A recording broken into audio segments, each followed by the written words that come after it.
Parenting is a high-stakes assignment that comes with exactly zero instruction manuals. You're tasked with preparing a completely unformed human being for an unpredictable world, all while carrying the invisible weight of your own childhood baggage. To figure out what actually makes a child successful, we have to look back to the 1960s. That's when a developmental psychologist named Mary Ainsworth designed an observation process known as the strange situation. Her methodology was straightforward. Ainsworth placed infants in a room and observed their exact reactions when their primary caregivers left them alone, and more importantly, how they reacted when those caregivers returned. The resulting data cut through decades of parenting myths. A child's lifelong resilience didn't correlate with their family's wealth, their genetic makeup, or the quality of their education. It rested entirely on the quality of their attachment to their caregiver. When that attachment is secure, a child feels confident enough to explore. Understanding how to build that specific bond is the single most effective way to shield a child from the inevitable struggles of the real world. But today, we have a widespread issue. This pie chart illustrates the modern distribution of attachment styles. The highlighted section shows a third to a half of people fall into insecure attachment. Childhood required them to adapt to unreliable care, resulting in suppressing needs, chronic anxiety, or actively fearing their protectors. If you suffered through that kind of emotional vacuum growing up, you were faced with a very daunting question. Are you biologically wired to pass that exact same insecurity down to your own kids? You have to confront that inherited history directly. If you don't, the cycle simply repeats itself. But if you do, you have the opportunity to stop generational trauma in its tracks. To understand how to break that cycle, we need to look at the brain.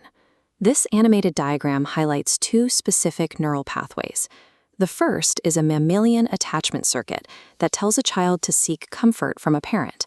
The second is an older, deeper survival circuit that tells a child to flee from danger. This brings us to the first rule of secure attachment: keeping a child safe. You have to protect them from external harm, but crucially, you cannot be a source of terror yourself. When a parent is the one causing the fear, it creates a biological paradox.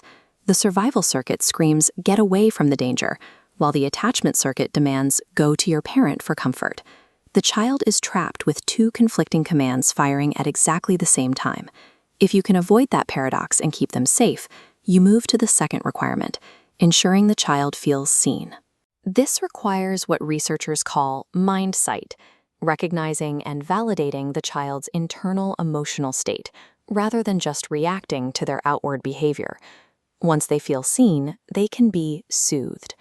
When a child is distressed, the caregiver steps in to physically and emotionally calm their nervous system.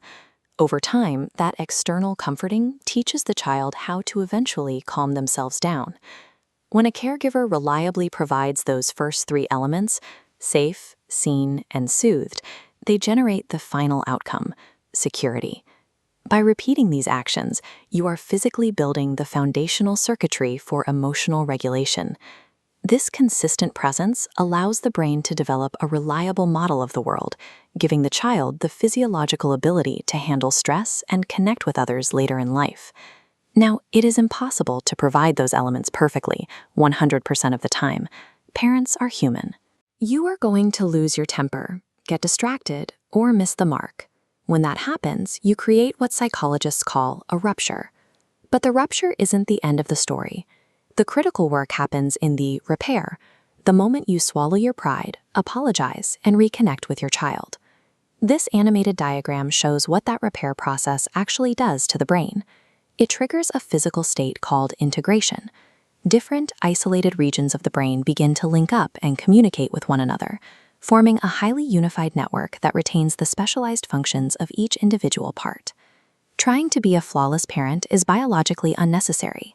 Psychological resilience isn't built by a perfect track record. It is actively forged in those messy, uncomfortable moments of rupture and repair. But let's return to the anxiety we started with. What if you didn't get that repair? What if your own parents were terrifying, emotionally dismissive, or wildly inconsistent?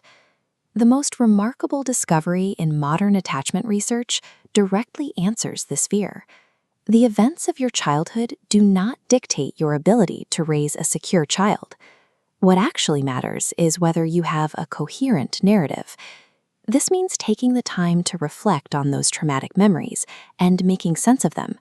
It involves identifying the ways you adapted to your past and deciding how you want to relate to those experiences today. This active reflection is the literal process of neural integration. By linking your logical narrative with your emotional memories, you are forcing distant regions of the brain to communicate and link together.